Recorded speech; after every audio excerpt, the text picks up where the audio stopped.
வணக்கம் ஆண்டர்பிரனர்ஸ். என்னோட client ஒருத்தருங்க interior contractor. கிட்டத்தட்ட ஒரு 5 வருஷமாக இந்த இன்டீரியர் ஒர்க்கெல்லாம் பண்ணிட்டு இருக்காரு. நம்ம கிட்ட தான் கம்பெனி ரெஜிஸ்ட்ரேஷன் பண்ணார். அவருக்கு அவங்க வெண்டார்ஸோட ஒரு பெரிய பிரச்சனைங்க. என்ன பிரச்சனை அப்படின்னு டீட்டெயில்டாக சொல்கிறேன். வீடியோவை கடைசி வரைக்கும் பாருங்கள். அண்ட் இதுதான் இந்த சேனலை நீங்கள் ஃபஸ்ட் டைம் பார்க்குறீங்க அப்படின்னா மறக்காமல் சேனலை சப்ஸ்கிரைப் பண்ணிடுங்க. சரிங்க, கதைக்குள்ளே வருவோம். இன்டீரியர் கான்ட்ராக்டர்னாலே உங்களுக்கு தெரியும், கண்டிப்பாக நிறைய சப்ளையர்ஸ் இருப்பாங்க. அந்த சப்ளையர்ஸ் கூடலாம் ப்ராப்பராக அக்ரிமெண்ட் சைன் பண்ணிக்கலாம். அப்போ தான் அவங்க கூடலாம் பிரச்சனை வராமல் இருக்கும் அப்படின்ட்டு ஒரு அக்ரிமெண்ட் டிராஃப்ட் பண்ணலான்னு முடிவு பண்ணுறாரு. அந்த வேலையை யார் கொடுக்குறாருன்னா அவங்களுடைய கம்பெனியில் வேலை செய்கிற ஹெச்ஆர் கொடுக்குறாரு. பட் வெனையே இங்கே தாங்க ஆரம்பிக்குது. ஹெச்ஆர் என்ன பண்ணுறாங்கன்னா கூகுளில் இருக்கக்கூடிய ஒரு ஃபார்மேட் எடுத்து, அந்த ஃபார்மேட் சாம்பிள் அக்ரிமெண்ட்ஸ் இருக்கும் இல்லைங்களா, அதை எடுத்து எல்லா வெண்டார்ஸ் அண்ட் சப்ளையர்ஸ்கிட்டையும் கையெழுத்து வாங்கி வச்சுக்கிறாங்க. பட் இந்த ஃபார்மேட்லலாம் என்ன இருக்கும், அது வேறு ஏதோ ஒரு கம்பெனிக்காக உருவாக்கப்பட்ட ஒரு ஃபார்மேட். அதில் சைன் வாங்கினா பிரச்சனையில் தான் போய் முடியும் இல்லைங்களா. அதே மாதிரி தான் இவருக்கும் பிரச்சனை ஆரம்பிச்சிருச்சு. என்னன்னா, ஒரு சில வெண்டார்ஸ் ப்ராப்பரான குவாலிட்டியான ப்ராடக்ட்ஸை கொடுக்கறது இல்லை. ஒரு சில வெண்டார்ஸ் ஆன் டைமில் சப்ளை பண்ணுறதில்ல. ஒரு சிலர் கரெக்டான குவான்டிட்டியில் சப்ளை பண்ணுறதில்ல. ஸோ இந்த மாதிரிலாம் பிரச்சனை வந்தோடனே என்கிட்ட அப்ரோச் பண்ணார். சார், இந்த மாதிரி வெண்டார்ஸோட எனக்கு நிறைய பிரச்சனை இருக்குது, நான் என்ன பண்ணலாம் அப்படின்னு கேட்டார். சரிங்க, நீங்கள் அக்ரிமெண்ட் வச்சுருக்கீங்களான்னு கேட்டேன். எஸ், அக்ரிமெண்ட் இருக்குது சார், என்னோட ஹெச்ஆர் தான் டிராஃப்ட் பண்ணி கொடுத்துருந்தாங்க அப்படின்னு அந்த அக்ரிமெண்ட் காப்பியும் கொடுத்துருந்தார். அதில் படித்து பார்த்தப்போ தான் ஒரு சில முக்கியமான பாயிண்ட்ஸில் பிரச்சனைகள் இருந்துச்சுங்க. சரிங்க, அவர் அந்த அக்ரிமெண்ட்டில் என்ன மிஸ்டேக் பண்ணியிருந்தார் அப்படின்றத கடைசியில் சொல்கிறேன். பட் இப்போ இந்த வீடியோவில் நீங்கள் ஒரு அக்ரிமெண்ட் எழுதுறீங்க அப்படின்னா அதில் நீங்கள் பண்ணக்கூடிய காமனான ஒரு 5 மிஸ்டேக்ஸ் என்ன அப்படின்றத பற்றி தான் டீட்டெயில்டாக பார்க்க போகிறோம். நான் அறிவழகன், பிஸ்னஸ் லாயர். என்னோட கம்பெனி பேர் ல இன்டெலிஜென்ஷா பிரைவேட் லிமிடெட்.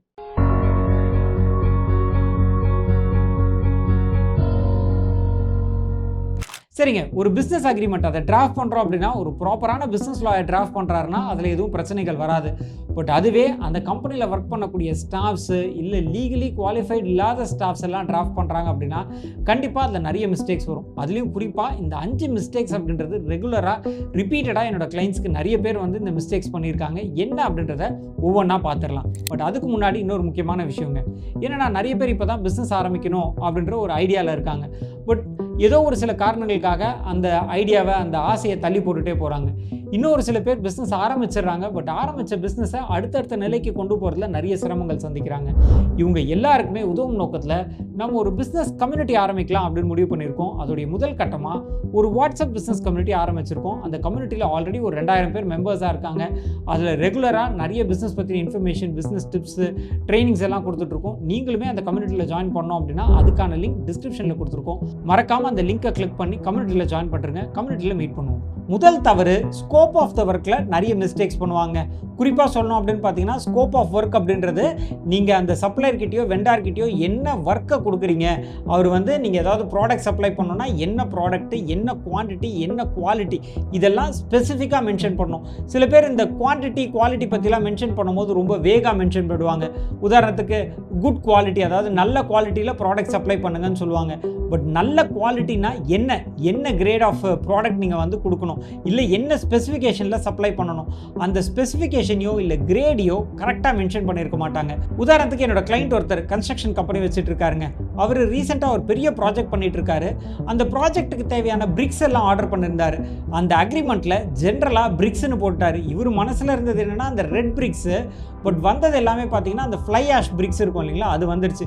அந்த ஆர்டர் வேல்யூமே பெருசுங்க, கிட்டத்தட்ட 20 லட்ச ரூபாய்க்கு ஆர்டர் பண்ணியிருந்தாரு.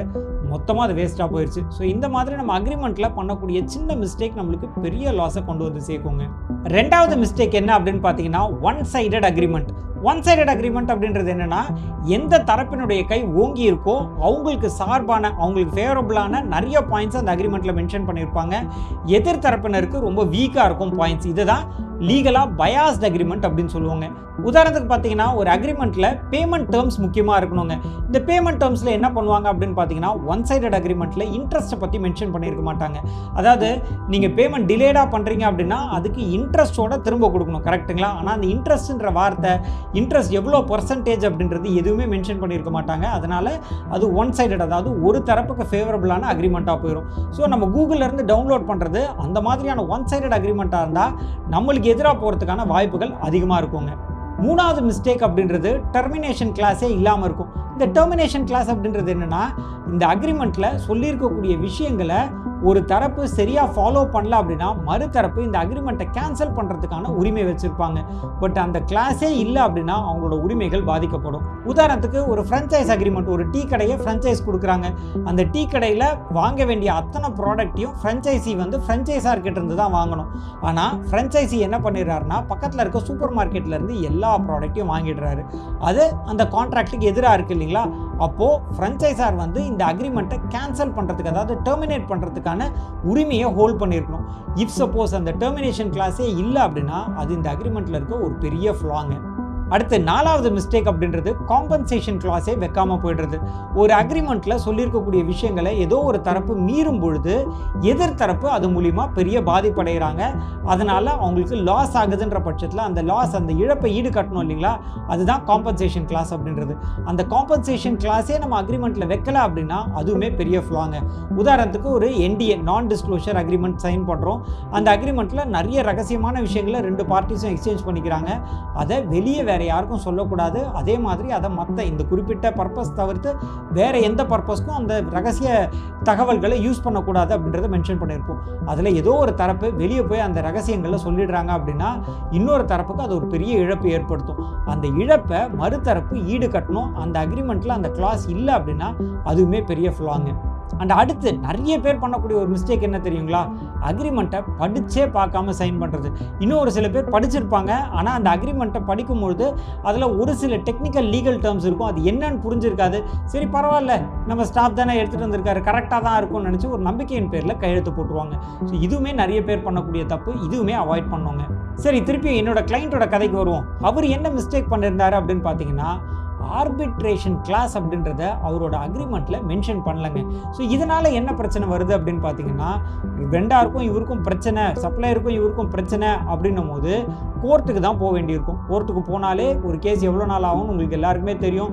4 வருஷம் 5 வருஷம் இழுத்துரும். அதுவே இந்த ஆர்பிட்ரேஷன் கிளாஸ் அப்படின்றது இருந்ததுன்னா outside the court settlement, அதாவது ஆர்பிட்ரேட்டர்னு ஒருத்தர் அப்பாயிண்ட் பண்ணி அவர் மேக்ஸிமம் 2 மாதம் 3 மாதத்துக்குள்ள அந்த பிரச்சனையே தீர்த்து ஒரு ஆர்டரே கொடுத்துருவாரு. அந்த ஆர்டர் எல்லா கோர்ட்லேயும் செல்லுபடி அவங்க உடனே என்ஃபோர்ஸ் பண்ண முடியும். ஸோ அந்த ஆர்பிட்ரேஷன் கிளாஸ் இல்லாததுனால எந்த ஒரு பிரச்சனையாக இருந்தாலும் கோர்ட்டுக்கு தான் போகணும். கோர்ட்டுக்கு போனோம்னா நிறைய செலவும் ஆகும்.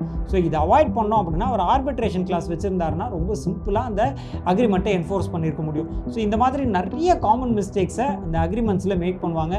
ஸோ அந்த மாதிரிலாம் இல்லாமல் ப்ராப்பராக ஒரு அட்வொகேட்டை பார்த்து நீங்கள் உங்களோட அக்ரிமெண்ட்ஸை டிராஃப்ட் பண்ணிக்கோங்க. அது மூலிமா எந்த ஒரு பிரச்சனையும் இல்லாமல் உங்களோட பிஸ்னஸை ரொம்ப சக்ஸஸ்ஃபுல்லாக ரன் பண்ண முடியுங்க. அண்ட் இதே மாதிரி இன்னொரு இன்ட்ரெஸ்டிங்கான தகவலோட அடுத்த வீடியோவில் பார்ப்போம். நான் அறிவழகன், பிஸ்னஸ் லாயர். என்னோட கம்பெனி பேர் ல இன்டெலிஜென்ஷியா பிரைவேட் லிமிடெட். நன்றி, வணக்கம்.